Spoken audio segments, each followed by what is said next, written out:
रोशनी में चले, रोशनी में चले। जी नाजरीन, मैं आपकी मेज़बान सैरिस्टोफन प्रोग्राम कलाम की रोशनी में आपको खुशामदीद कहती हूँ। जिस तरह से आप जानते हैं, हम मुकाशवा की किताब का मुतालिया कर रहे हैं। हम मुकाशवा की किताब में से मुकाशवाती अदब के बारे में सीख रहे हैं और मैं समझती हूँ इस दौरे हाजिर में हर ईमानदार शख्स को इन बातों को सीखना, इन बातों को समझना और इन बातों पर अमल करना नहायत अहमियत का हामिल है। क्योंकि जब हम मुकाशवा की किताब का मुताला करते हैं तो इस किताब के पहले बाब ने लिखा है कि इस नबूवत की किताब का पढ़ने वाला, सुनने वाला और इस पर अमल करने वाला शख्स मुबारक है, क्योंकि वक्त नज़दीक है। आज भी हम इन्हीं बातों को सीखेंगे, जानेंगे और इन बातों से इस्तिफादा हासिल करेंगे। आज एक बार फिर मेरे साथ मोहतरम आली जनाब पादरी अजीज़ अनवर साहिब है। पादरी साहब, आज के इस प्रोग्राम में मैं आपको खुशामदीद कहती हूँ। बहुत शुक्रिया सहरिश के आपने इस प्रोग्राम के लिए मुझे मदऊ किया। पादरी साहब, हम गुज़िश्ता एपिसोड में हमने 7वें बाब के मुतल्लिक सीखा और बड़ी खूबसूरती के साथ आपने वजाहत की तख्त के बारे में, 2 ज़ातों के मुतल्लिक बताया, फिर बर्रा के आगे जो सजदा कर रहे हैं उनके मुतल्लिक बताया, 4 जानदारों के बारे में बताया। आज इसी गुफ्तगू को जारी रखते हुए इसी बाब के मुतल्लिक आपसे पहला सवाल पूछना चाहूँगी, क्या आसमान में जलाली हालत में हमारी हालत ज़मीनी ही रहेगी कि हम अपने पड़ोस में मौजूद दीगर लोगों के बारे में मालूमात से बेबहरा होंगे? ये वाकई सवाल है या कोई अदबी फार्मूला है? इसके बारे में बताएं। ये अदबी फार्मूला तो नहीं है, लेकिन मैं समझता हूँ कि ये बहुत मौजू सवाल है जी।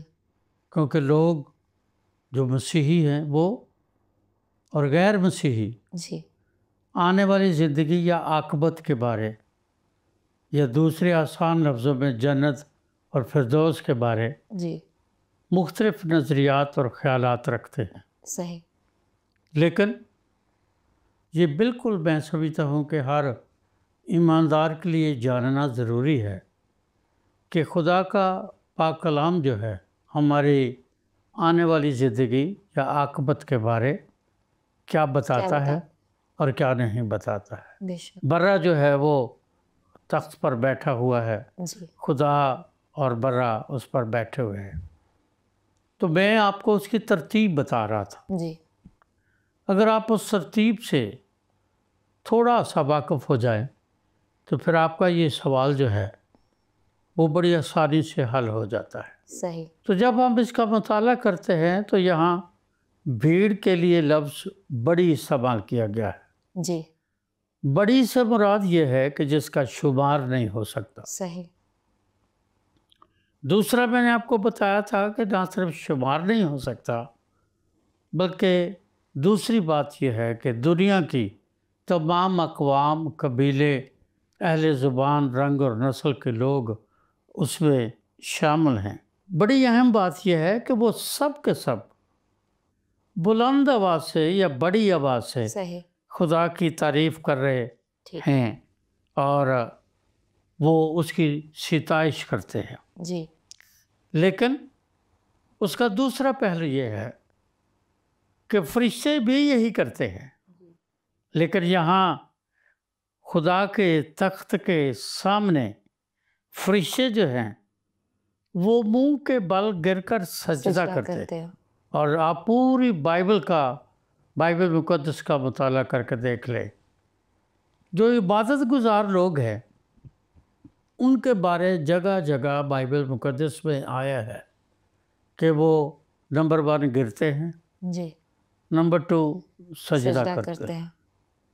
आप यहूदी, आप इल्म इलाही कह लें जी, या यहूदी दस्तूर इबादत में या दस्तूरुल अमल में गिरना अलग चीज़ है। सही। और सजदा करना अलग चीज़, एक अलग चीज़ है। ठीक। जो गिरता है अगर वो सजदा नहीं करता तो उसका गिरना बेमानी है, ठीक। और अगर जो सजदा करता है और वो गिरता नहीं है तो फिर भी उसका सजदा और उसकी इबादत बेमानी है। अब फरिश्ते जो हैं, हम शुरू से पैदाइश की किताब से पढ़ कर देख ले, वो खुदावंद के हजूर गिरते हैं। फिर खुदा ने अंबिया से जब बातें की तो अंबिया भी बताते हैं कि मैं मुंह के बल गिर पड़ा। फिर मजूसी बच्चे यीशु के सामने आते हैं तो उसकी ईद वलादत के मौका पर हम ये पढ़ते और सुनते और सीखते और गाते भी हैं। जी लेकिन वहाँ अगर देखा जाए तो बड़ी खूबसूरत बात लिखी है कि उन्होंने बच्चे को उसकी माँ मरियम की गोद में देखा। जो बात मैंने जिस पर मैं फोकस कर रहा हूँ वो ये है, पहली बात लिखा है कि वो गिरे, फिर उसके बाद उन्होंने सजदा किया। सही। गडरिये जब यीशु के पास, उस बच्चे के पास पहुँचे, जब फरिश्तों ने उसे कहा जी तो गडरिये उसके सामने गिरे जी और उन्होंने सजदा किया। जी मसीह यीशु जब पौलुस रसूल पर दमिश्क की राह पर जाहिर हुए कि वो कौन है जो उनके साथ बात कर रहा है, गुफ्तगू कर रहा है, तो वो गिरे। और मुकद्दस यूहन्ना तो मुकाशफा में और बहुत सारी जगहों पर इस बात का इयादा करते हैं कि वो इबादत गुजार लोग हैं, वो गिरते हैं और सजदा करते हैं। ठीक। तो जो लोग खुदा के हजूर गिर जाते हैं उनके लिए लाजमी ये एक सच्चाई है कि वो अपनी ईगो से, घमंड से, अपनी मैं से नीचे आते हैं। सही। और जब मैं से नीचे आते हैं, घमंड से नीचे आते हैं, तो फिर सजदा करते हैं। यही असल इबादत है। सही। गिरना और सजदा करना ये असल इबादत है। इसलिए पौलुस जब रोमन्स की कलीसिया को ख़त लिखता है तो वो कहता है, पासे भाइयों, मैं खुदा की रहमतें याद दिलाकर तुमसे इल्तमास करता हूँ। 12वां बाब पहली आयत। जी। मैं खुदा की रहमतें याद दिलाकर तुमसे इल्तमास करता कि अपने बदन ऐसी कुर्बानी होने के लिए नज़र करो जो ज़िंदा और पाक और खुदा को पसंदीदा हो। यही तुम्हारी माकूल इबादत है। कई दफ़ा लोग बड़े रूहानी होते हैं जी, या रूहानी होने का कह लें कि वो अपने आप को पेश करते हैं, प्रेजेंट करते हैं जी। लेकिन रूहानी होना अलग चीज़ है, रूहानी बनना अलग चीज़ है।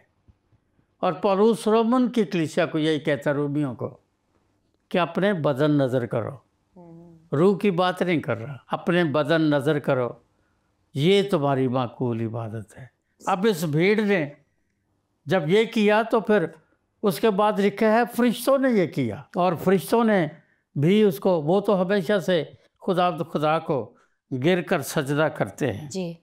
और ये वो मंज़र है, अगर आपको याद होगा तो यूहन्ना ने मुकाशफा के 4 बाब में इस मंज़र को उसने अपनी आँखों से देखा था। अब फिर मैं थोड़ा सा आपका ध्यान इस तरफ लगाऊंगा कि इन हाजरीन की तरतीब क्या है। नंबर 1, दरमियान में खुदा बाप, उसका तख्त के गिर्द 4 जानदार हैं, और फिर तख्त के गिर्द 24 बुज़ुर्ग हैं, और फिर उनके गिर्द फरिश्ते हैं। सही। अगर आप गौर से देखें, इसको थोड़ा सा विजुअलाइज करें। जी। ये दरमियान में तख्त है। सही। जानदारों के गिर्द जो हैं वो बुज़ुर्ग हैं, 24 बुज़ुर्ग। 24 बुज़ुर्गों के गिर्द लातादाद फरिश्ते हैं, और ये एक गोल दायरा है जो एक समंदर की तरह नज़र आता है। आसमान में ये हमें एक समंदर की तरह नज़र आता है कि खुदा का जो जलाल है या खुदा का जो तख्त है, उसकी जो कुदरत है, इबादत करने वालों के नज़दीक उसकी क्या अहमियत है जी। और फिर उसने, जब हम पढ़ते हैं तो इन बुज़ुर्गों को भी जो उस तख्तों पर बैठे हैं, 3 दफ़ा यहाँ लिखा है मुकाशफा में कि वो भी गिरते हैं। फिर वो लाखों करोड़ों फरिश्तों को देखता है जो उसे सजदा करते हैं जी। लेकिन आपने जो सवाल का दूसरा हिस्सा है वो ये है कि हम अपने इर्द गिर्द के लोगों से, और मैं समझता हूँ कि अगर तो हम उस तुख़्म से पैदा हुए हैं जिस तुख़्म का जिक्र यूहन्ना रसूल अपनी इंजील के पहले बाब की 12वीं और 13वीं आयत में करता है, तो फिर हम एक दूसरे को देख सकेंगे। क्योंकि 12वीं आयत में लिखा है मगर, 11वीं आयत में है वो अपनों में आया और उसके अपनों ने उसे कबूल ना किया। 12वीं आयत में लिखा है मगर जितनों ने उसे कबूल किया उसने उन्हें खुदा के फर्जंद बनने का हक बख्शा। 13वीं आयत में लिखा है वो ना खून से ना गोश्त से, इन अदर वर्ड्स कह ले ना इंसान के प्रोसेस से जो बागियत से चलता आ रहा है उससे वो पैदा नहीं हुए, बल्कि क्या लिखा है खुदा से, वो खुदा से पैदा हुए। चूँकि वो खुदा से पैदा हुए हैं तो खुदा का असूल ये है कि उसने कोई मखलूक तुख़्म के बगैर पैदा नहीं की। वो खा आदम है, खा हवा है, खा जानदार हैं, खा सब्जियां हैं, खा नबातात है, हैवानात है, इवन पत्थरों में भी तुख़्म मौजूद है। मरजान पत्थर को अगर आप देखें, ये सुर्ख रंग का पत्थर होता है जो अक्सर समंदर में या पानी में पाया जाता है और ये बहुत सारी जगहों पर इंतहाई कीमती होने के साथ साथ इस्तेमाल किया जाता है। और ये जो है मरजान जो है ये पत्थर है लेकिन मेल और फीमेल है, और उनके तुख़्म से आगे तीसरा पत्थर जो है वो जन्म लेता है और वो मरजान का होता है। यानी खुदा ने पत्थरों में भी तुख़्म के इस उसूल को कायम रखा है। इंसानों में तो है, हमें नज़र आता है, जानदारों में तो नज़र आता है, पत्थरों में नज़र आता है और नबातात में भी नज़र आता है जी। क्योंकि नबातात में नज़र आता है असूल क्या है कि तुख़्म के बगैर वजूद नहीं हो सकता। सही। खा वो तुख़्म क्या है, जब हम पैदाइश की किताब का मुताला करते हैं क्योंकि खुदावंद ने क्या कहा, हो जा, जिसको अरबी में कुन कहते हैं। कुन से कायनात उसकी जमा है और तकवीन उसकी जमा दर जमा है, जो रोमन कैथोलिक बाइबल की पहली किताब है जी। कुन क्या है, ये खुदा का कलमा है। सही। और इसका मतलब जो खुदा का कलमा है वो तुख़्म है जिससे पूरी कायनात 6 दिन में तख्लीक हुई है जी। इसलिए मुक़द्दस पतरस अपने पहले ख़त में ही बयान करते हैं, ऐ अजीज़ो तुम फ़ानी तुख़्म से नहीं बल्कि गैर फ़ानी तुख़्म से। लिखा है जो खुदा का कलाम है जी। इसका मतलब खुदा का कलाम वो तुख़्म है जिसके वसीले कायनात ने जन्म लिया, जिसके वसीले से ईमानदार जन्म लेते हैं, जिसके वसीले से आज लोग खुदा के इस कायनात पर मौजूद होने के बावजूद खुदा के बेटे और बेटियां होने का हक रखते हैं। सही। और ये जो तुख़्म है जब ये हम में है और हम आसमान पर हैं, चूँकि तुख़्म में एक है इसलिए हम सब एक दूसरे को पहचानेंगे, हम एक दूसरे को इवन जानेंगे। सही। हम एक दूसरे के नाम से वाकिफ़ होंगे।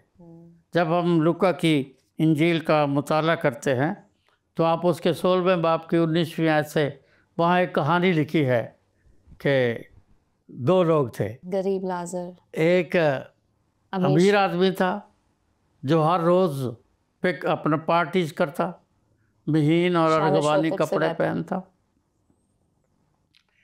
उसके दरवाजे पर एक लाज़र नाम का आदमी था जो पड़ा हुआ था और उसे आरज़ू थी कि उसके मेज़ से गिरे हुए टुकड़ों से अपना पेट भरे।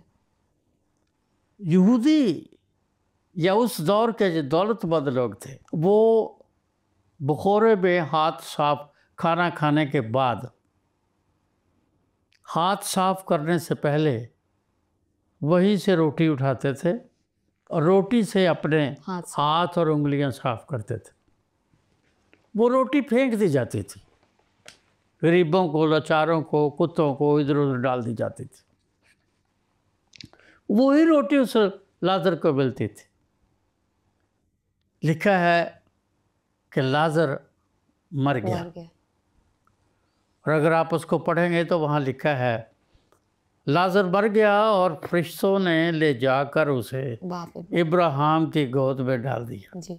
ज़ाहिर है उसका जनाजा तो उसके दौर के वक्त के मुताबिक, रस्मों और रिवाज के मुताबिक हुआ होगा, पर बाइबल में उसके जनाजे का जिक्र नहीं है। नहीं।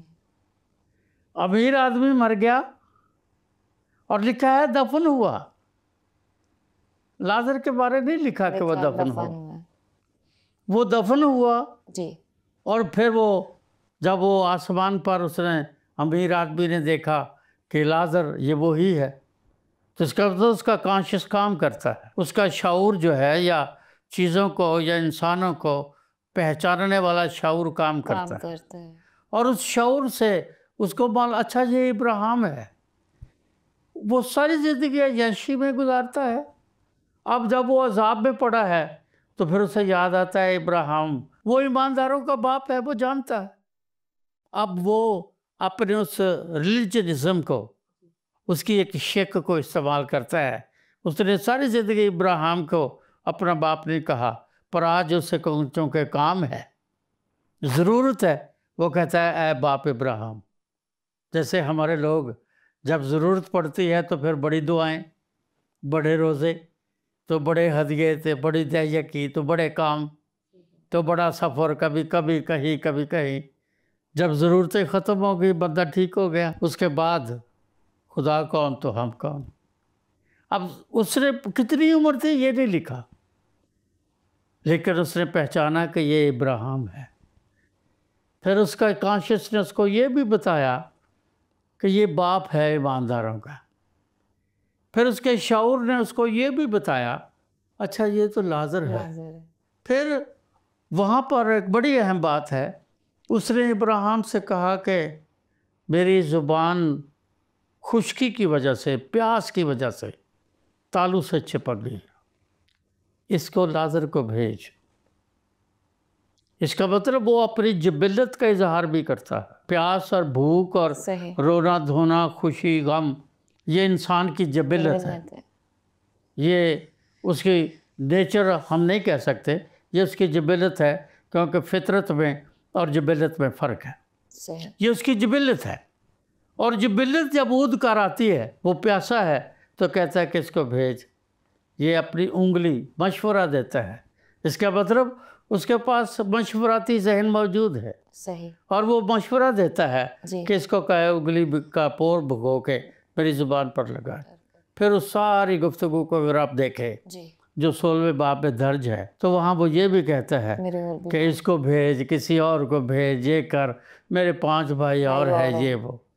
तो ये मैं सिर्फ आपको उस सवाल के जवाब के तौर पर बता रहा हूँ कि जब हम इस दुनिया से बका का जामा पहनेंगे, खा कलीसिया के रुकन होने के नाते, खा मुसीबत के दौर के शहीद होने के नाते, हम जब भी आसमान पर जाएंगे, जैसे ये भीड़ है, तो ये ज़रूर एक दूसरे को पहचानेंगे। सही। ये जानेंगे, क्योंकि ये अंजील में लिखी हुई मसीह यीशु की ज़ुबान से निकली हुई जो एग्ज़ाम्पल है, ये हमें बताती है कि आसमान पर हमारी नज़रें भी काम करेंगी, हमारा शऊर, लाशऊर या कॉन्शियस एंड सब कॉन्शियस काम करेगा, हमारी जिबिलत काम करेगी, बदन भी यही होगा, वो जल रहा होगा, वो आराम में होगा, और आराम को वो एहसास महसूस भी करेगा, वो जलने को भी महसूस करेगा। तो इसका मतलब ये है कि फ़र्क सिर्फ इतना होगा कि ज़मीन पर बदन की जो हालत है वो फ़र्क होगी जी, और आसमान पर उसकी ह्यूमैनिटी फ़र्क होगी। पादरी साहब, अगला सवाल आपसे पूछना चाहूँगी। जब हम मुकाशवा की किताब 7वें बाब और उसकी 15वीं आयत का मुतालिया करते हैं, तो वहाँ पर लिखा है इस सबब से ये खुदा के तख्त के सामने हैं और इसके मकदस में रात दिन उसकी इबादत करते हैं, और जो तख्त पर बैठा है वो अपना खैमा उन पर तानेगा। तो सवाल आपसे ये पूछना चाहती हूँ, खुदा अपना खैमा उन पर तानेगा, क्या आला तरीन मकाम हासिल करने के लिए दुनियावी ज़िंदगी की जिम्मेदारियों की कोई वक़्त नहीं, कि हम सिर्फ दुआ या इबादत ही करते हैं, फिर शरीयत देने का क्या फ़ायदा है, इसके मुतालिक बताएं। आपने जिस आयत का मुताला किया है, अगर उसी आयत की रोशनी में हम आपके सवाल का हल ढूंढना चाहें तो वो पूरी अहद अतीक और अहद जदीद की जो इल्म इलाही है ये उस पर बेस करता है। क्योंकि सबसे पहली बात जो इसमें है वो ये है कि खुदा के खैमे से क्या मुराद है।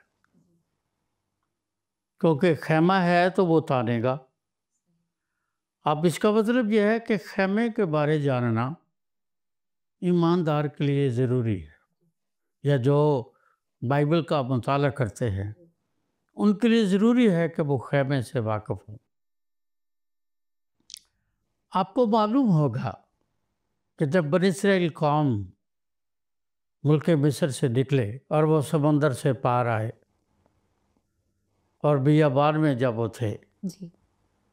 तो उनको तकरीबन डेढ़ के साल के बाद खुदा ने मूसा से कहा कि तू खैमा जितबा बना, जी। जिसको नाम दिया गया खैमा जितबा का। उसकी बहुत सारी बातें हैं जो हम बाइबल मुक़द्दस में पढ़ते हैं। जी।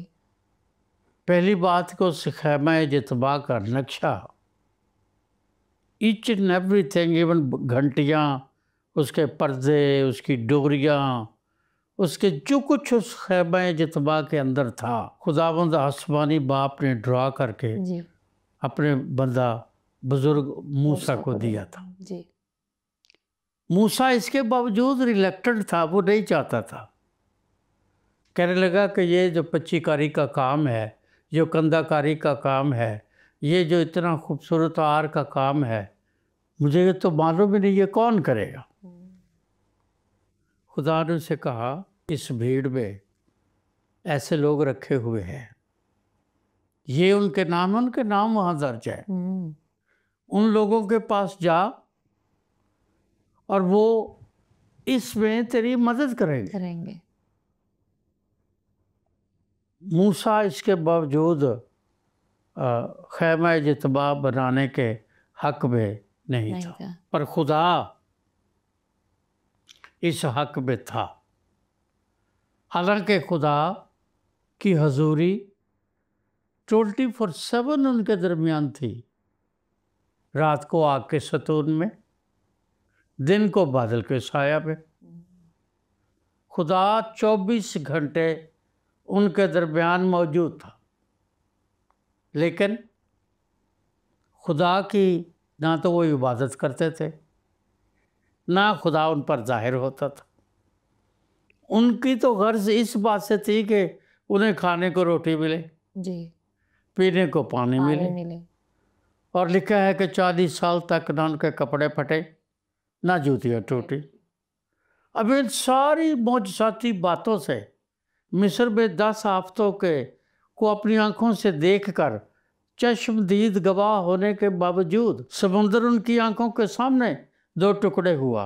इसके बावजूद वो मूसा के खुदा को अपना खुदा नहीं मानते थे। वो चाहते थे कि हम जैसे ज़िंदगी बसर करते आए हैं पिछले 400 साल से, हम इसी तरह बगैर खुदा की इबादत के जो भी है वो ज़िंदगी बसर करें। पर खुदा चाहता था कि उनके दरमियान रहे। उसका सबब क्या था? खुदा क्यों चाहता था? खुदा चाहता था कि वो लोग जानें कि मुल्क मिस्र से रिहाई देने वाला मूसा खुदा के हाथ में एक टूल है। सही। रिहाई देने वाला मूसा नहीं है, रिहाई देने वाला खुदावंद यहोवा खुदा है। सही। और आज भी जो लोग इस बात पर ईमान रखते हैं वो इस बात को जानते हैं कि मैं और आप किसी भी शख्स को या कोई इंसान किसी दूसरे इंसान के गुनाहों को माफ़ नहीं कर सकता। गुनाह वही माफ़ कर सकता है जिसकी ज़ात में गुनाह नहीं। नहीं। इसलिए खुदा जो पाक खुदा है जी। वो इंसान बनकर इस दुनिया में आया और उसने बनाए हुए उसूलों के मुताबिक कफ़ारा दिया और निजात और मखलसी और गुनाहों से रिहाई, मौत और कब्र से रिहाई का इंतज़ाम किया। जी। सो खुदा चाहता था कि वो उनके दरमियान सुकूनत करे। ये खुदा की एक बहुत बड़ी मर्ज़ी थी कि उनके दरमियान सुकूनत करे। जी। और खैमा जितबा को अगर आप कभी थोड़ा सा पढ़ के देखें बाइबल मुक़द्दस में, तो उसमें वो एक अहद का जो हैकल में भी हमें मिलता है। आज भी यहूदी उस अहद के संदूक के मुतलाशी है कि कहीं मिल जाए, तो मेरे पास एविडेंसेस हैं कि वो मिल गया है, उस पहाड़ी के अंदर गार में पड़ा है, लेकिन वहाँ जा नहीं सकते क्योंकि उनके पास हारून के ख़ानदान के लोग उनके पास नहीं हैं। ये जो सारा कुछ जंगें हो रही हैं, इन जंगों के पीछे यही है कि वो जगह खाली कर रहे हैं। वहाँ हैकल बनेगी, वहाँ खैमा बनेगा, वहाँ वो अहद का संदूक रखा जाएगा और फिर खुदा इंसानों के दरमियान सुकूनत करेगा। यही इस आयत का मतलब है। जी। इसलिए वो खुदा का जो खैमा है वो उनके ऊपर तानता है, क्योंकि वो शहीद हैं जो उन सारी मुसीबतों से गुज़र कर आसमान पर उसके हजूर खड़े हैं। और जब वो उनके हजूर खड़े हैं, खुदा ताला के या खुदा बाप या खुदा बेटे खुदा रूल कुद्स के हजूर खड़े हैं, तो फिर ये एक बहुत बड़ी ज़रूरत है कि वो शहीद या वो ईमानदार जो है वो खुदा के हजूर उसके खैमा के अंदर रहे और इबादत करे। इसलिए वो ये बात करता है। थैंक यू पादरी साहब, बड़ी खूबसूरती के साथ आपने सवाल का जवाब दिया। यकीनन नाजरीन, जिस तरह से खुदा के खादिम ने भी बताया है कि खुदा उन सब के आंसू पोंछ देगा, वहाँ पर ना भूख होगी, ना प्यास होगी, ना रोना होगा, ना मातम होगा, ना वहाँ सूरज की हाजित, क्योंकि बर्रा वहाँ का चिराग होगा। हम इन तमाम बातों के लिए खुदावंद की शुक्रगुजारी करते हैं कि एक वक्त ऐसा आना है कि खुदा जो है अपने लोगों पर अपना क़यामत तानेगा। तो बातें तो और भी बहुत सी हैं, लेकिन वक्त हमें इजाज़त नहीं दे रहा, लिहाजा आज के इस प्रोग्राम में मुझे और पादरी साहब को इजाज़त दें। खुदा हाफिज़। आओ हम खुदावंद की रोशनी में चले, रोशनी